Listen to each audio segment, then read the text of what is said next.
Imagine waking up one day and poof, you're a Pokemon. Or you took a one-way trip into Lavender Town, became a ghost Pokemon, but still had memories of your past life. Well, for some Pokemon, they don't have to imagine that.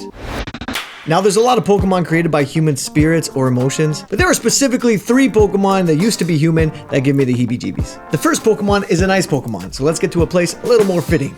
So Froslass has a pretty crazy story on how it used to be human, and it happened on the Snowy Mountain, which is why I'm here freezing my Pokeballs off. In the official Pokedex, it says a woman got lost and met her end on an icy mountain while holding a grudge, then was reborn as Froslass. But that's not what freaked me out the most. In the newest Pokedex entry, it claims Froslass finds humans and Pokemon it likes, freezes them, and brings it into its chilly den to put up as decorations. And in case you missed it, yeah, it can also create illusions to trick and lure you in.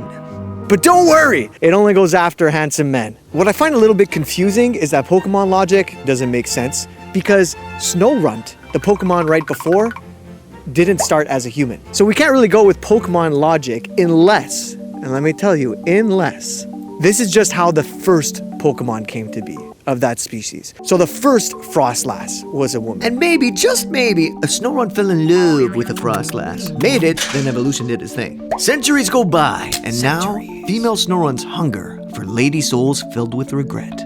Wait, here it says Froslass comes from a possessed icicle, not a Snorunt. I don't understand that part, but there's something here. Second Pokemon from Gen 1 we all know and love, Kadabra. And I know what you're thinking. What? In the Pokedex entry of Fire Red, it states, it happened one morning. A boy with extrasensory powers awoke in bed and transformed into Kadabra. But then it doesn't mention anything like that again. Son? Who are you? No, please! Until Pokemon Legends Arceus. There are rumors that a child with mystical powers became a Kadabra. However, this remains unverified. I know it sounds very similar to the other one, and that's because it is. We haven't got to more information about it. But I don't think it's a theory. I think it's the truth, and I'm going to tell you why it's the truth. In Legends Arceus, we hear that humans and Pokemon weren't that far separated from each other. In fact, Pokemon used to marry humans. There are records of this in the bookshelf that nobody reads. And although ours was censored, when reading the Japanese translation, according to other people, because I can't read Japanese, people and Pokemon were the same. I know it's getting a little weird here, but hang with me for a second. Everyone's still figuring out the do's and don'ts. So let's say a Pokemon and a human have a child. Then this child now has Pokemon and human DNA. And Pokemon are known to evolve, so maybe, just maybe, the kid reached a certain age, and when he woke up, he evolved from a human to a Kadabra. And then they had to trade away their kid to evolve into an Alakazam. Okay, I know what you're saying. Kadabra's not even the first form. Abra's the first form. Well, that's a common issue with Pokemon logic, and that opens up a whole new can of worms, but I've got another theory. The human child hit puberty, kind of started looking more like an Abra, went downstairs to go grab some cereal. Grabbed itself a spoon.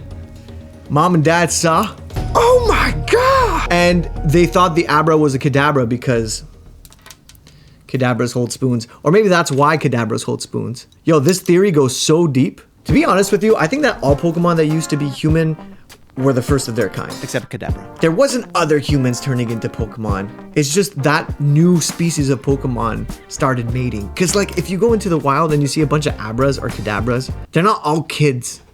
And all these Frostlasses, are they really all humans that got lost? I don't think so. But that completely contradicts this next Pokemon I'm gonna talk about. To the great outdoors!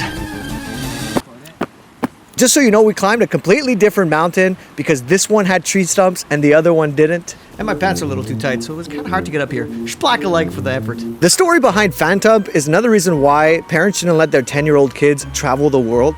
Phantump is created by kids getting lost into the forest and dying in the forest. Specifically, phantoms are rotten tree stumps possessed by the spirits of lost children who died in the forest. Their cries sound like eerie screams, and they can mimic the voice of a child.